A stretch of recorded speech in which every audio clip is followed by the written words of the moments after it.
Hi నమస్తే, నేను మీ journalist Hemant. ఈరోజు రాష్ట్ర వ్యాప్తంగా బంధుకు పిలుపునిచ్చారు గిరిజన సంఘం నాయకులు.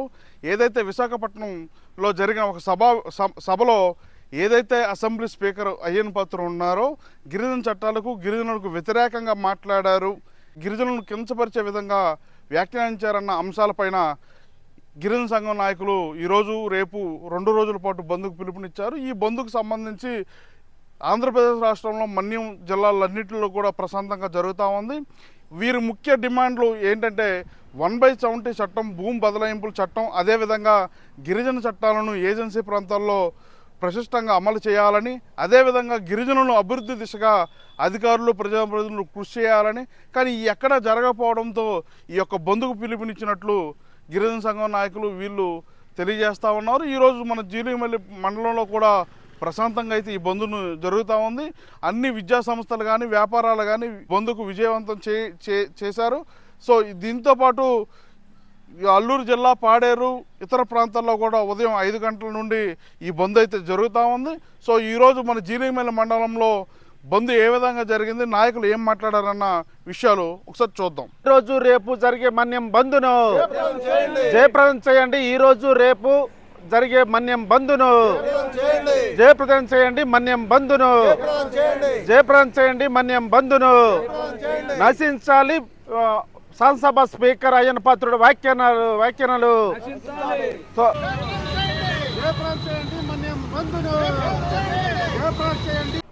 ఎస్ రామ్మోహన్, ఐఎఫ్టియు జిల్లా ఉపాధ్యక్షుడిని.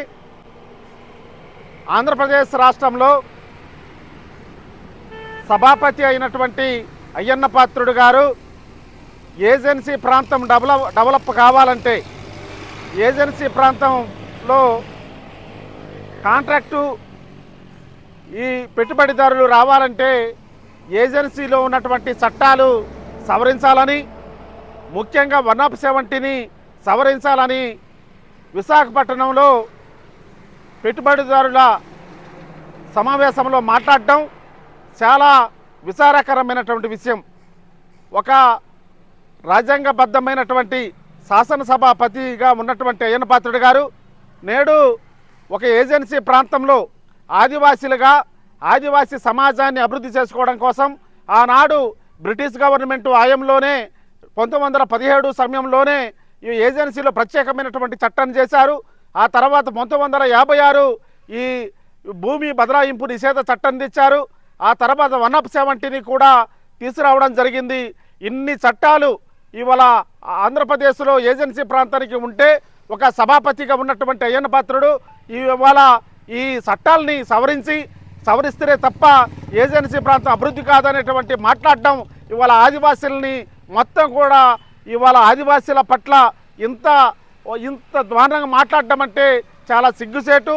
ఇవాళ అయ్యన్న పాత్రుడు మాట్లాడినటువంటి వ్యాఖ్యానాలని వెంటనే వెనక్కి తీసుకోవాలని, అలాగే ఈరోజు రేపు జరిగేటటువంటి 11, 12 తేదీల్లో జరిగినటువంటి ఈ బంద్ని ఆదివాసీ సమాజం మొత్తం అలాగే మిగతా ప్రభుత్వ యంత్రాంగం మొత్తం కూడా సహకరించి ఈ బంద్ను విజయవంతం చేయాలని, లేని పక్షంలో ఎవరైనా బంద్ని విచ్ఛిన్నం చేయడం చూస్తే ఆదివాసీ ఆగ్రహానికి గురి అవుతారని ఈ సందర్భంగా తెలియజేస్తా ఉన్నాం.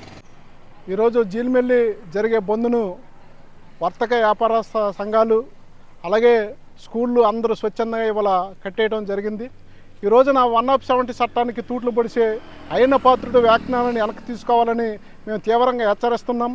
వాస్తవంగా ఏజెన్సీలోని ఓట్లతోనే గెలిచిన ప్రజాప్రతినిధులు ఎమ్మెల్యేలు ఈ రోజున ఇక్కడున్న ఎమ్మెల్యేలు కూడా నాన్ ట్రైబ్కి సపోర్ట్గా చేస్తున్నారు. ఎందుకంటే అక్రమ కట్టడాలు కడుతూ వాళ్ళకి సపోర్ట్గా పలుకుతున్న ఎమ్మెల్యే వైఖరి కూడా మార్చుకోవాలి. లేని పక్షంలోని ప్రజా సంఘాలు అలాగే పార్టీలు ఏకంగా పెద్ద ఎత్తున ఉద్యమాలు చేస్తామని తీవ్రంగా హెచ్చరిస్తున్నాం. ఇకనైనా అయ్యన్న పాత్రుడు ఏదైతే టూరిస్ట్ శాఖతో ఇక్కడ నాన్ ట్రైబులు వచ్చి డెవలప్మెంట్ చేయాలని ప్రయత్నం చేస్తున్నారు, ఆ ప్రయత్నాన్ని ఎక్కువ శాతం ఇక్కడ నాన్ ట్రైబ్ పెట్టుబడి పెట్టాలంటే ఈ పెట్టుబడికి ట్రైబ్ పెట్టలేడు కాబట్టి నాన్ ట్రైబులు పెట్టుబడి పెడతాడు కాబట్టి అని చెప్పడం విడ్డూరంగా ఉంది. ఇక్కడ ఏజెన్సీలోని 170 చట్టం కవచంలో ఉన్న చట్టాన్ని ఈరోజు తూట్లు పట్టే ప్రయత్నం చేస్తున్నారు కాబట్టి తక్షణమే ఆ వ్యాఖ్యానాన్ని వెనక్కి తీసుకోవాలని ఆంధ్రప్రదేశ్ గిరిజన సంఘం తరపున హెచ్చరిస్తున్నాం. సో ఈరోజు బంధుకు సంబంధించిన నాయకులు ఏ విధంగా మాట్లాడారో చూశారు కదా. మరిన్ని అప్డేట్స్ కోసం చూస్తూనే ఉండండి HTV.